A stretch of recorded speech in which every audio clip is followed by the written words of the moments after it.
La porte claqua comme un coup de tonnerre dans la nuit parisienne, et Samuel, 16 ans à peine, se retrouva dehors, les bras chargés d'un sac à dos ridicule rempli de chaussettes et de rêves brisés. « Tu n'es plus mon fils !» hurla sa mère depuis le seuil, les yeux fous de rage et de peur, comme si son péché pouvait contaminer les murs de leur appartement exigu du Marais. Le vent froid de l'hiver mordait sa peau, et il comprit, en titubant vers l'inconnu, que l'amour filial n'était qu'un mensonge fragile, balayé par la honte d'une mère qui préférait l'illusion à la vérité. Les rues de Paris, ces veines pulsantes de la ville lumière, devinrent son refuge précaire. Samuel erra, affamé non seulement de pain mais d'un regard qui ne le jugerait pas. Dans un café miteux près de la Seine, il croisa pour la première fois les yeux verts de Lucas, un garçon de 18 ans aux épaules larges et au sourire timide, qui lui offrit un croissant tiède en murmurant, on dirait un chaton perdu. « Viens, je te paie un café. » Ce geste anodin alluma une étincelle dans le cœur gelé de Samuel, un feu qui le réchauffa plus que n'importe quel abri. De cette nuit naquit une amitié vorace, qui se mua vite en quelque chose de plus profond, de plus dangereux. Lucas, orphelin d'un père absent et d'une mère trop accaparée par ses propres démons, vivait dans un squat du 18e arrondissement, entouré d'artistes ratés et de poètes maudits. Ensemble, ils rêvaient d'un monde où l'amour ne se mesurait pas à la longueur des chaînes familiales. Samuel, avec sa sensibilité exacerbée et son talent inné pour les odeurs, celle de la pluie sur les pavés, du tabac froid dans les narines, trouva en Lucas un ancrage. Lucas, lui, avec sa force brute et son rire contagieux, protégeait Samuel des ombres qui le hantaient encore, les cris de sa mère, pervers. Abomination, qui résonnait comme un écho dans ses cauchemars. Les mois passèrent en un tourbillon de baisers volés sous les ponts, de nuits passées à se murmurer des promesses sur des matelas crasseux. Samuel, forcé d'abandonner l'école, enchaîna les petits boulots, plongeur dans une brasserie de Montmartre, livreur de journaux au petit matin. Mais c'est dans une boulangerie du quartier latin qu'il découvrit sa vocation. Le maître boulanger, un vieux Normand bourru nommé Henri, le surprit un jour à pétrir la pâte avec une tendresse presque érotique, les doigts enfouis dans la farine comme dans la chair d'un amant. « Toi, gamin, tu as le toucher d'un artiste, grommela Henri. Reste, et je t'apprends. » Samuel resta, et avec lui, Lucas vint parfois, portant des sacs de farine sur l'épaule, ses muscles saillants sous le t-shirt usé, provoquant chez Samuel des bouffées de désir qu'il ne pouvait réprimer. Leur amour grandissait comme une pâte levée, moelleux et imprévisible. Lucas, qui avait fui un apprentissage de mécanicien pour des rêves de cinéma, tournait des courts-métrages amateurs avec une caméra volée, filmant Samuel dans la vapeur chaude de la boulangerie, son visage penché sur les fours, les mèches collées par la sueur, les lèvres entr'ouvertes sur un souffle de concentration. « Tu es mon chef-d'œuvre », chuchotait Lucas en l'embrassant dans l'ombre des étagères, goûtant la levure sur sa peau. Ces images, granuleuses et intimes, devinrent leur album secret, un rempart contre le monde hostile. Pourtant, les fissures apparurent tôt. Samuel, hanté par le fantôme de sa famille, refusait d'appeler chez lui, craignant la voix glaciale de sa mère, Élise, veuve depuis 10 ans, qui élevait seule son aîné, Thibaut, un garçon raide et ambitieux, apprenti banquier dans une succursale de la Banque de France. « Laisse-les crever dans leur misère morale, » disait Lucas, les poings serrés. « Nous, on construit notre empire. » Et ils construisirent, après 2 ans d'apprentissage chez Henri, Samuel, 20 ans maintenant, économisa sou par sou pour ouvrir sa propre boulangerie. Lucas vendit ses bobines de film pour contribuer, et ensemble, ils trouvèrent un local délabré rue des Abbesses, un ancien atelier de cordonnier aux murs lézardés et au sol inégal. L'inauguration fut un triomphe modeste. Les odeurs de pain frais attirèrent les riverains, des étudiants affamés, des familles ouvrières, des touristes égarés. Samuel baptisa l'endroit le pain du cœur, un nom qui fit hausser les sourcils de Lucas mais qui toucha une corde sensible chez les clients.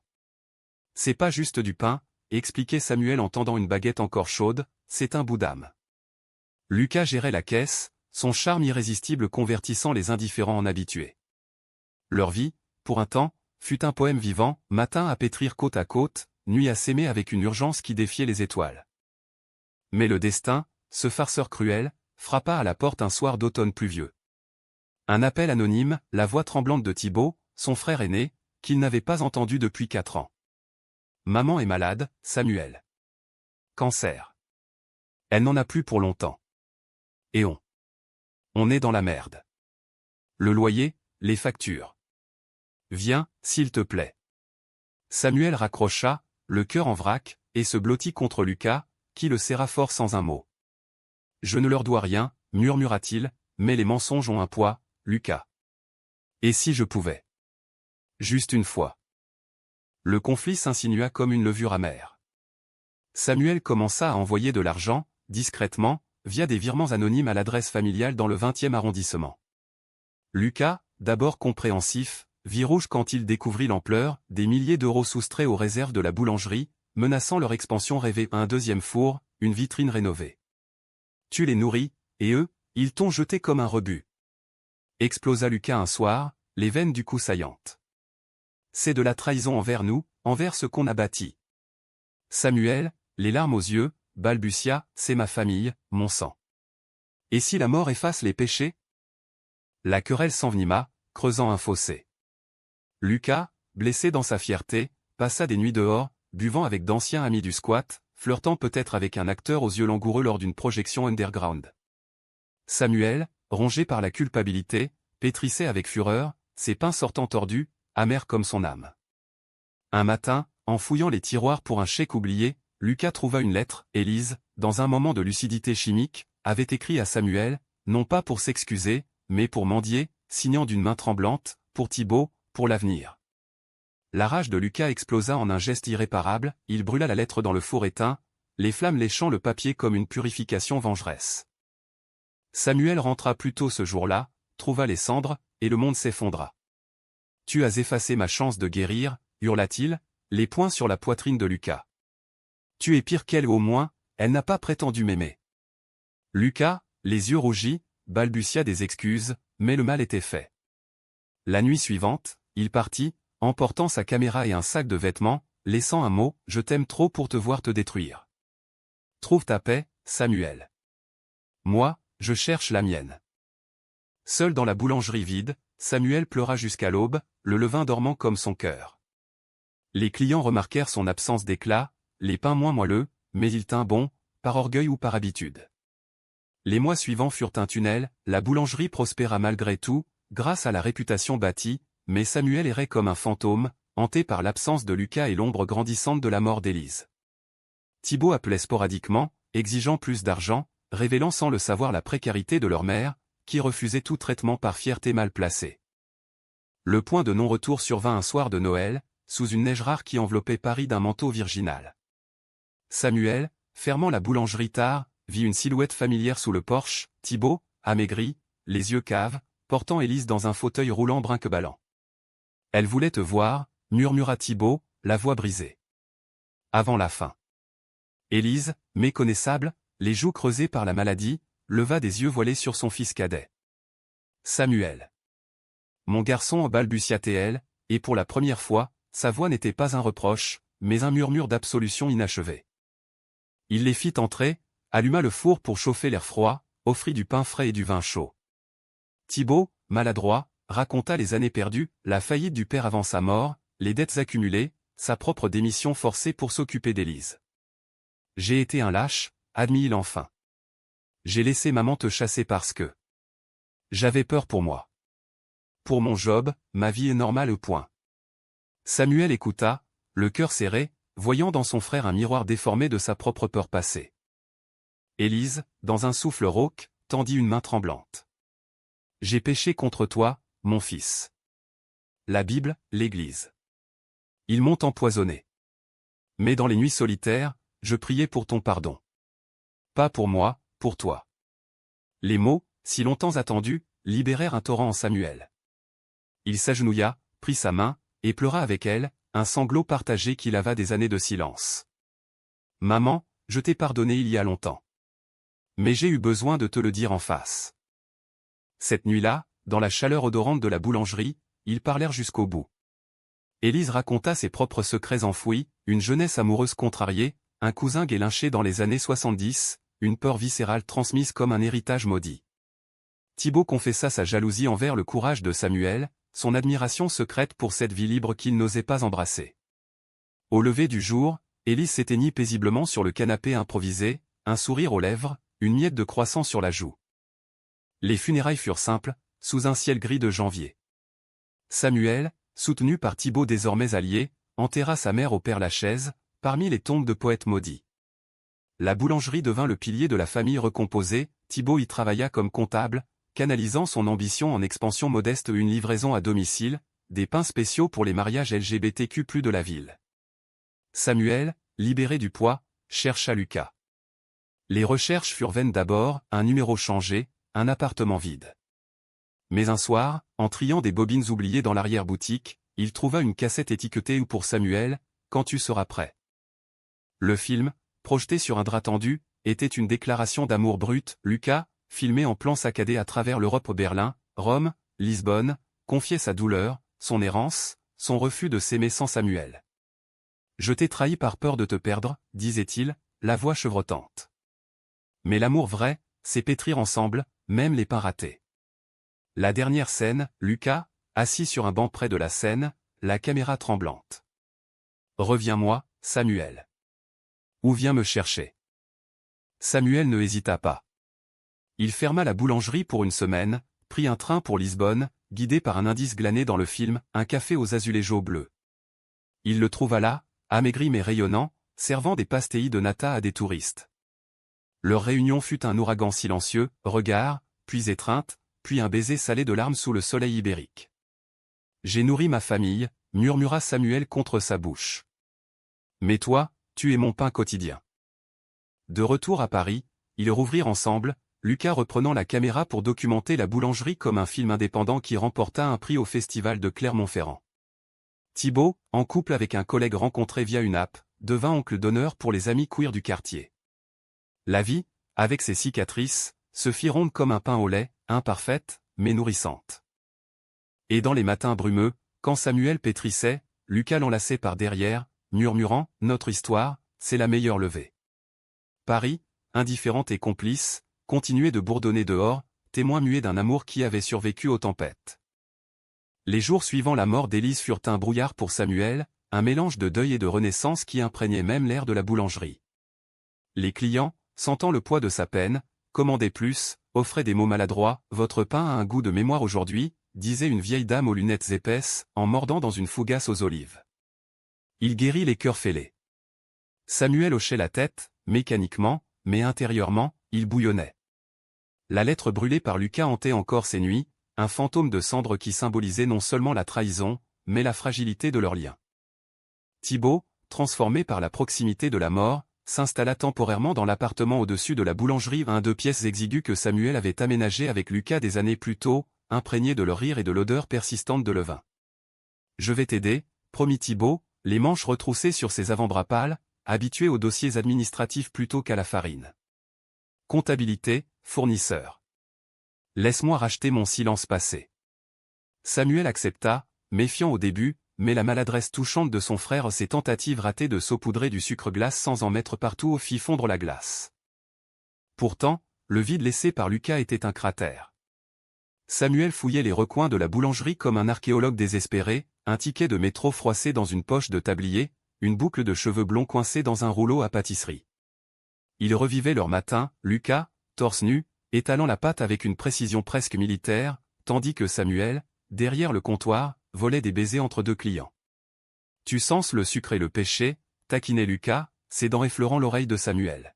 « C'est ma drogue préférée. » Ses souvenirs, doux amers, le maintenaient éveillé, à fixer le plafond craquelé jusqu'à ce que l'aube filtre par les volets.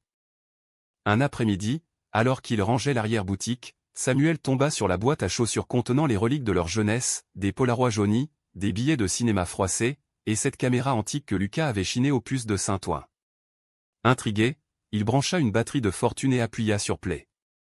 L'écran granuleux s'alluma sur un montage chaotique, des plans de Paris en accéléré, la scène coulant comme du mercure, Samuel riant dans la vapeur des fours, Lucas filmant en selfie avec un clin d'œil complice. Puis, des séquences plus récentes, post-départ, Lucas seul dans un train de nuit, la voix off chevrotante. « Je t'ai quitté parce que je ne supportais pas de te voir te consumer pour eux. Mais chaque kilomètre creuse le trou. Samuel, si tu vois ça, sache que mon cœur est toujours dans ta patte. » La cassette se termina sur un noir abrupt, mais Samuel, le souffle court, fouilla la boîte plus profondément. Au fond, une enveloppe cachetée, à ouvrir quand le deuil passera. Les mains tremblantes, il l'ouvrit. Dedans, une clé USB et une note, notre film inachevé. Termine-le pour nous. Elle. Les larmes coulèrent, chaude sur ses joues, tandis qu'il branchait la clé sur l'ordinateur poussiéreux du comptoir. Des heures de rush défilèrent, Lucas interviewant des passants sur l'amour perdu, des essais de scénario où un boulanger queer réconcilie sa famille par le pain. Le dernier fichier, daté d'un mois plus tôt, Lucas, face caméra, dans un décor flou qui ressemblait à un café lisboète, les yeux brillants. Je suis allé à Padaria do Sol, Alfama. Si tu pardonnes, viens. Sinon, garde ça comme un au revoir. Samuel referma l'ordinateur d'un claquement sec, le cœur battant la chamade. Pardonner? La trahison de la lettre brûlée était une plaie vive, mais ce film était une offrande, une preuve que Lucas avait lutté autant que lui. Il rangea la clé, indécis, et sortit dans la rue des Abbesses, où les touristes slalomaient entre les sacs de course. L'air automnal portait des effluves de châtaignes grillées, et pour la première fois depuis des semaines, Samuel respira profondément. Et si c'était le moment, murmura-t-il à la statue de Dalida, gardienne ironique du quartier. Thibaut, sentant le tourbillon intérieur de son frère, proposa une escapade, allons au Père-Lachaise, poser des fleurs sur la tombe de maman. Et parle-moi de lui, de Lucas. J'ai été aveugle, mais je veux comprendre. Sous les allées ombragées, entouré des fantômes d'Oscar Wilde et d'Allan Kardec, Samuel se livra. Il raconta leur rencontre, les nuits volées, la boulangerie comme sanctuaire. Thibaut écouta, hochant la tête, et avoua à son tour, j'ai toujours su que j'étais différent. Une attirance pour les garçons au lycée, étouffée par la peur du scandale. Maman m'a modelé à son image, mais toi. Tu as brisé le moule. J'admire ça, Samuel. Et je regrette de ne pas t'avoir protégé. Ce soir-là, autour d'une bouteille de Bordeaux volée à la cave familiale, les frères scellèrent une paix fragile. Thibaut, éméché, sortit son téléphone, regarde, j'ai téléchargé Grindr.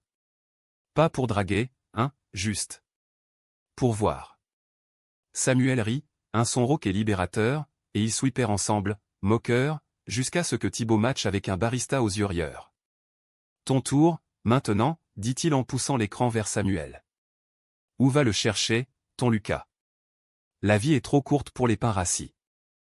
La décision mûrit comme une pâte au repos. Samuel annula les commandes pour la semaine suivante, confia les clés à Thibaut avec une liste d'instructions maniaques, ne surcharge pas le four, et pour les croissants, plie 3 fois, pas 2. Thibaut promit, ému, va, petit frère. Nourris ton âme, pour une fois. Le train de nuit pour Lisbonne fut un voyage introspectif, Samuel, sac à dos rempli de pains emballés sous vide pour lui rappeler le goût de nous, fixait les lumières filantes, revivant chaque trahison, chaque tendresse. Alfama, quartier labyrinthique aux ruelles pavées de nostalgie, l'accueillit sous un soleil doux de printemps précoce. À Padaria do Sol était niché dans une impasse fleurant le café et les épices. Samuel poussa la porte, le carillon tintant comme un appel. Derrière le comptoir, Lucas leva les yeux, et le temps s'arrêta. Ses cheveux plus longs, sa barbe naissante, mais ses yeux verts, inchangés, s'écarquillèrent de stupeur. Samuel, murmura-t-il, une tasse de café en suspension dans sa main. Le silence s'étira, chargé d'années. Samuel posa son sac, en sortit un pain au chocolat emballé, le tendit comme une offrande. Je t'ai apporté du vrai Paris. Pas du portugais fade. Lucas rit, un son brisé, et contourna le comptoir en 3 enjambées.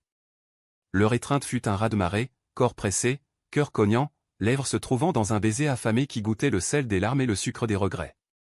Pardonne-moi la lettre, supplia Lucas contre sa bouche. J'étais terrifié de te perdre à eux. Samuel recula légèrement, les mains sur les épaules de Lucas, le scrutant. Et moi, je t'ai laissé partir sans lutter. On s'est trahis tous les deux, mais regarde-nous, on pétrit encore.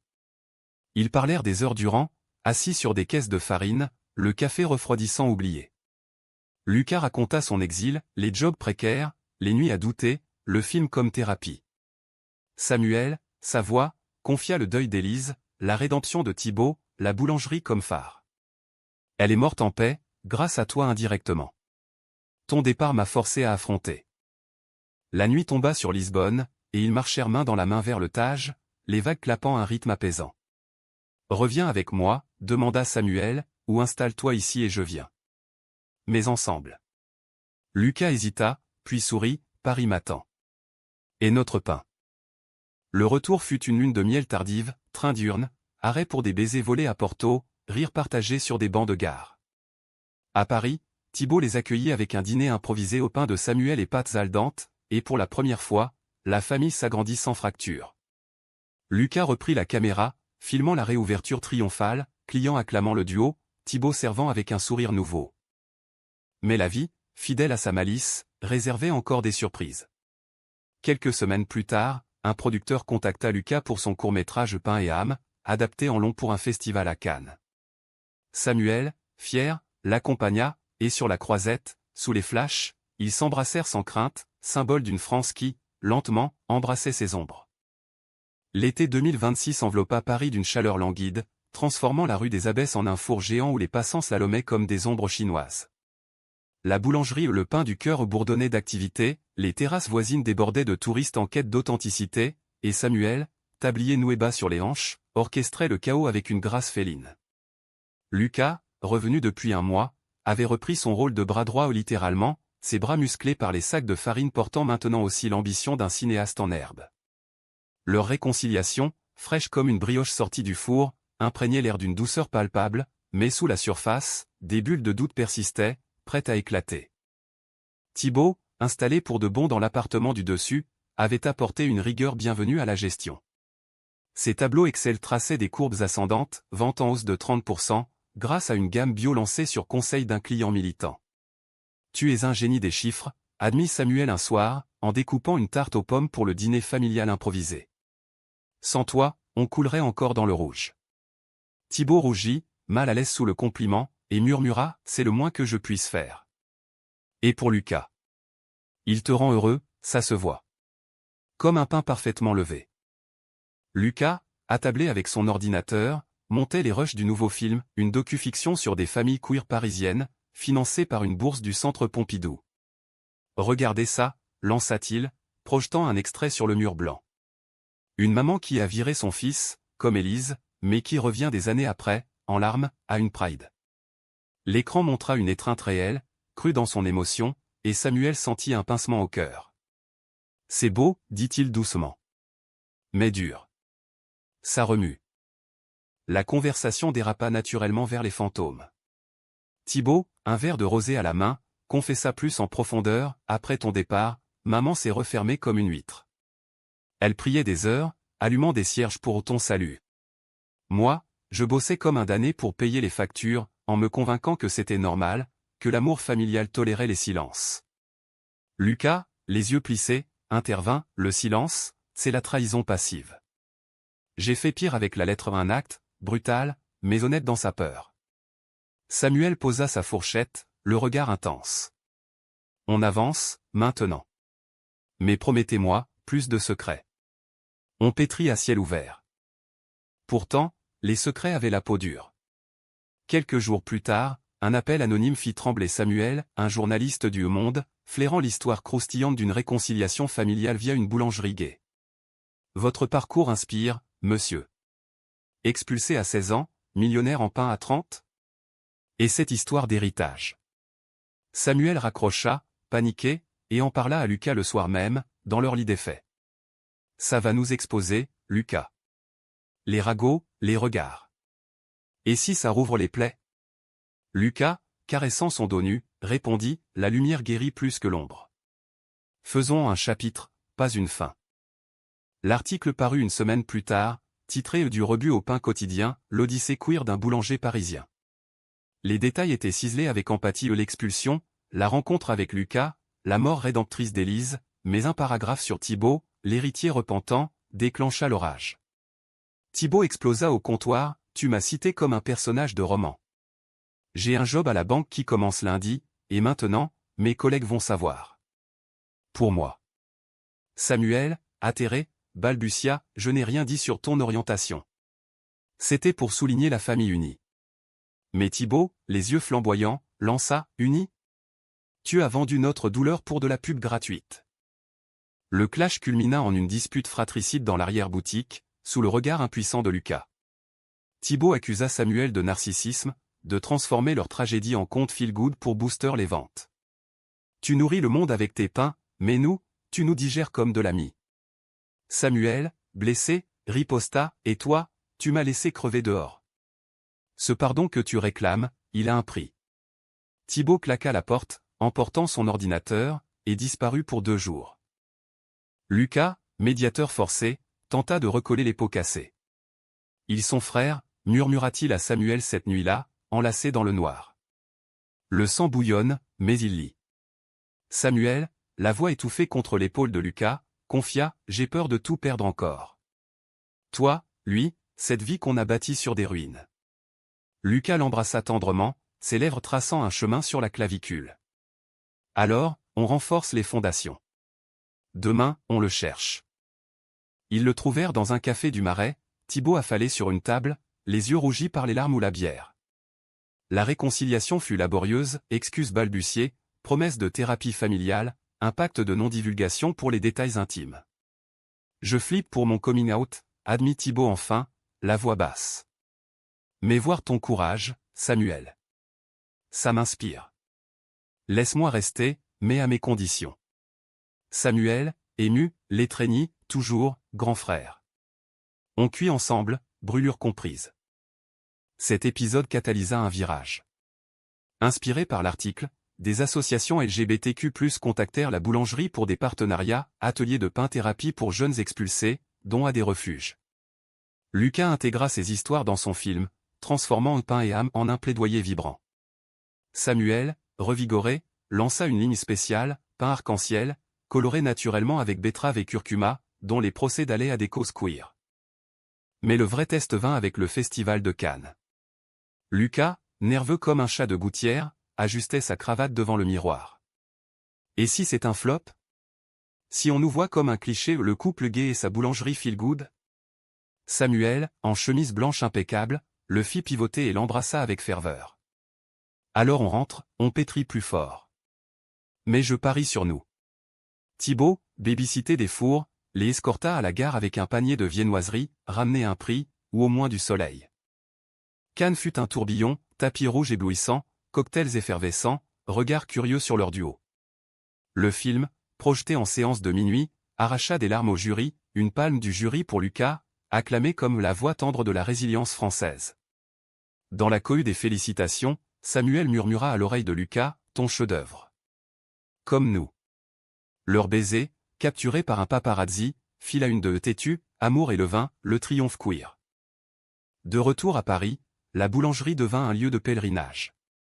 Thibaut, outé par inadvertance lors d'un appel Zoom raté à la banque, surprit tout le monde en démissionnant pour rejoindre pleinement l'affaire, et en annonçant son premier date avec le barista de l'article. La famille, c'est le levain qui fait lever les âmes, dit-il lors d'un dîner, levant son verre. Pourtant, dans l'intimité, Samuel et Lucas affrontaient leurs propres ombres. Une nuit, après une projection privée épuisante, Lucas confessa, la gloire, c'est bien, mais je crains qu'elle nous change. Rappelle-moi qui on est. Samuel, nu sous les draps, traça des motifs de farine imaginaires sur sa peau. 2 gamins perdus qui se sont trouvés dans un café. Et qui s'aiment malgré les fours qui crament. L'automne suivant apporta des vents changeants, balayant les feuilles mortes sur les pavés de Montmartre comme des regrets oubliés. La boulangerie, désormais un petit empire avec 2 employés embauchés et une pâtissière transgenre nommée Echa et un commis espiègle, Julien, tournait à plein régime. Samuel, à 32 ans, arborait une assurance nouvelle, barbe taillée, tatouage discret d'une baguette sur l'avant-bras, symbole d'une résilience forgée au feu. Lucas, son pendant cinématographique, jonglait entre montage et tournage, son premier long-métrage en post-production chez un studio indépendant. Thibaut, pleinement intégré, avait transformé l'étage en bureau, plan d'expansion vers un food truck pour les marchés bio, partenariat avec des hôtels pour des petits déjeuners authentiques queer. On vise le Michelin pour les pains, plaisantait-il, mais ses yeux brillaient d'une ambition sincère, tempérée par une vulnérabilité conquise en thérapie. Son coming out public, lors d'une interview radio où il évoqua Élise sans amertume, avait fait de lui un porte-parole inattendu, ma mère m'a appris la peur, mon frère, le courage. Pourtant, sous cette harmonie, une tempête couvait. Lucas, submergé par la pression du film, rentrait tard, les traits tirés, une bouteille de whisky entamée en complice silencieux. Samuel, sentant la distance, tentait des gestes, dîner aux chandelles dans l'arrière-boutique, week-end volé à Deauville. Mais un soir, en fouillant sa veste pour une clé perdue, Samuel trouva un texto non effacé, « Besoin de toi ce soir. Oublie Paris. Alex. » Alex, l'acteur aux yeux langoureux du squat d'antan, producteur associé sur le film. Le doute s'insinua comme un ver dans la pâte. Samuel confronta Lucas au petit matin, la voix tremblante sur fond de machine à café ronronnante. « C'est quoi, ça? Une rechute ?» Lucas, les paupières lourdes, soupira, « Alex est un allié, rien de plus. » Des nuits de script, de la pression. Pas de trahison. Mais Samuel, la plaie de la lettre brûlée encore sensible, explosa, des mots, toujours des mots. Comme quand tu as effacé maman d'un geste. Je ne suis pas ton accessoire dans ce film, Lucas. Je suis ton amour. La dispute s'enflamma, projetant des éclats sur leur bulle fragile.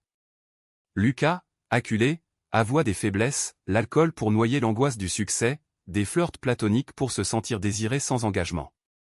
Je t'aime, Samuel, mais la gloire me ronge. J'ai peur de ne plus être l'homme du squat, juste un imposteur. Samuel, le cœur lacéré, murmura, alors pars. Trouve-toi. Mais ne me fais pas douter éternellement. Lucas partit pour une retraite forcée, une semaine à Berlin, chez un ami documentariste, pour recharger. Samuel, seul au four, pétrissait avec une rage cathartique, ses pains sortant parfaits dans leur imperfection aux croûtes craquelées comme des âmes blessées.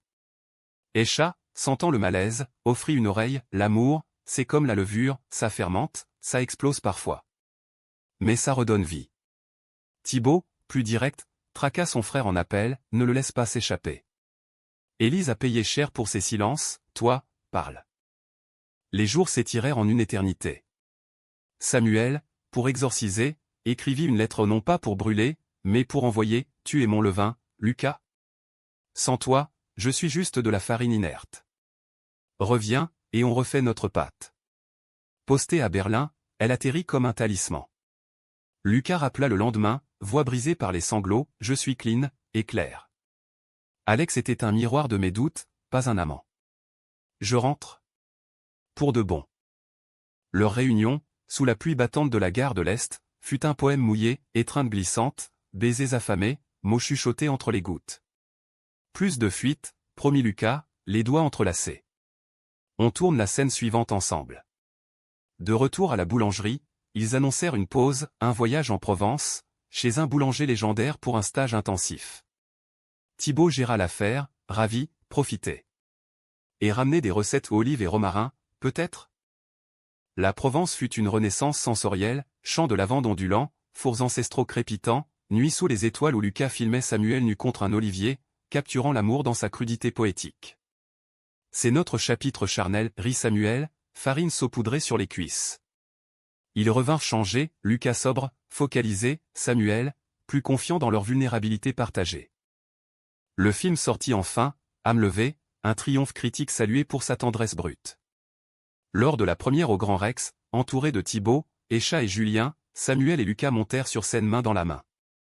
Ce film est pour ceux qui ont été jetés dehors, dit Lucas, la voix ferme. Et pour ceux qui rentrent, plus fort.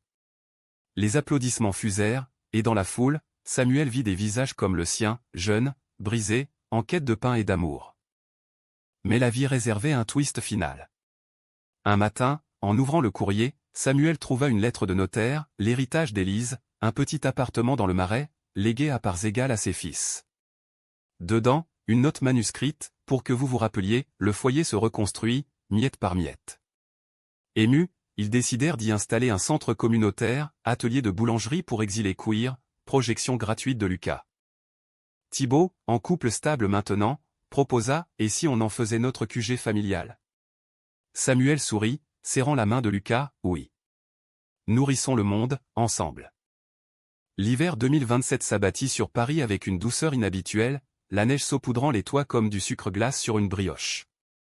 La boulangerie Le Pain du Cœur n'était plus un simple commerce, mais un phare, file d'attente matinale serpentant jusqu'au métro, médias locaux chantant ses louanges, un podcast hebdomadaire animé par Escha sur les histoires d'amour et de résilience. Samuel, à l'aube de ses 33 ans, se surprenait à sourire dans le miroir embué, les rides d'expression autour des yeux n'étaient plus des cicatrices, mais des cartes de tendresse gravées par Lucas.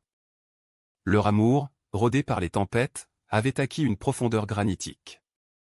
Les matins commençaient par un rituel, café partagé au comptoir, Lucas filmant un vlog rapide derrière les fours, amour et gluten, Samuel pétrissant avec une sensualité assumée, ses gestes lents invitant des regards complices. « Tu es mon museau préféré » murmurait Lucas, volant un baiser farineux. Les nuits, plus calmes, étaient des sanctuaires, Lucas lisant des scénarios à voix haute, Samuel massant ses épaules nouées par l'écran. Thibaut, épanoui dans son rôle de pilier, avait officialisé avec son barista, Matteo, un Espagnol au rire solaire qui apportait des recettes de churros à la boulangerie. Leur appartement du Marais, rénové en centre communautaire, bourdonnait, samedi après-midi dédié à des ateliers pour ados queer, où Samuel enseignait à plier la pâte comme à plier ses peurs. Chaque pli est une couche de force, expliquait-il, sa voix un baume.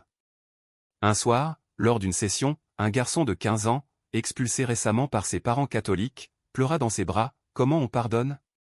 Samuel, revoyant son reflet adolescent, répondit, on ne pardonne pas d'un coup.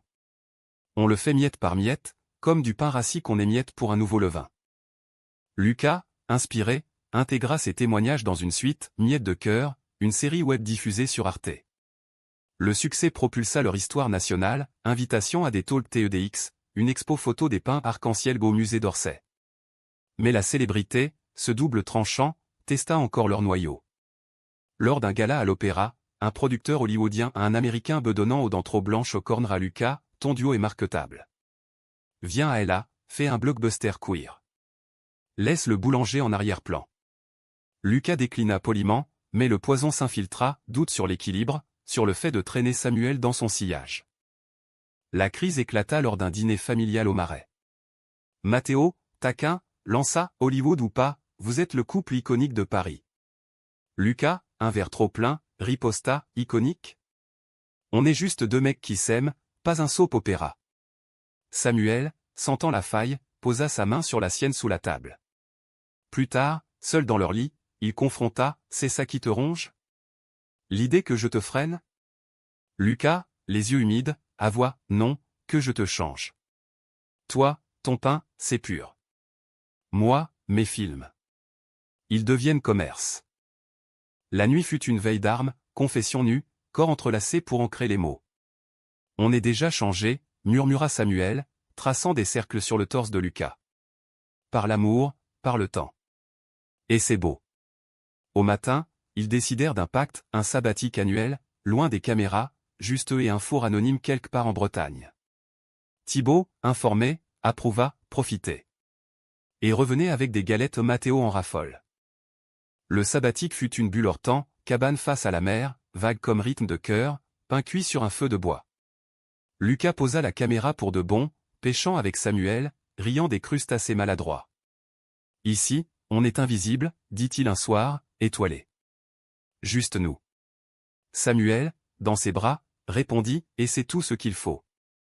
De retour, revigorés, ils lancèrent un projet fou, un livre, pain et âme, recettes pour guérir, mêlant autobiographie, histoire de clients, et tutoriels. Thibaut s'occupa de l'édition, écha des illustrations vibrantes. Le lancement, au centre Marais, attira une foule émue, lecture à voix haute, pain distribué gratis, un arc-en-ciel de drapeaux flottants au vent. L'année s'acheva sur une note humaine, profonde. Lors d'un Noël recomposé au Matteo au fourneau, Julien chantant des caroles ratées, Samuel surprit Lucas avec un cadeau, une bague simple, gravée le vin éternel. Pas un mariage clinquant, dit-il, à genoux dans la farine. Juste un engagement, notre façon. Lucas, ému aux larmes, accepta, oui. Pour tous les fours à venir. Et ainsi, dans la ville lumière qui avait vu leurs ombres s'allonger puis se dissiper, Samuel et Lucas continuèrent, pétrissant l'amour, nourrissant les âmes, prouvant que même les expulsions les plus cruelles mènent à des banquets inattendus. Paris, témoin éternel, bruissait de leur rire, un pain chaud partagé avec le monde.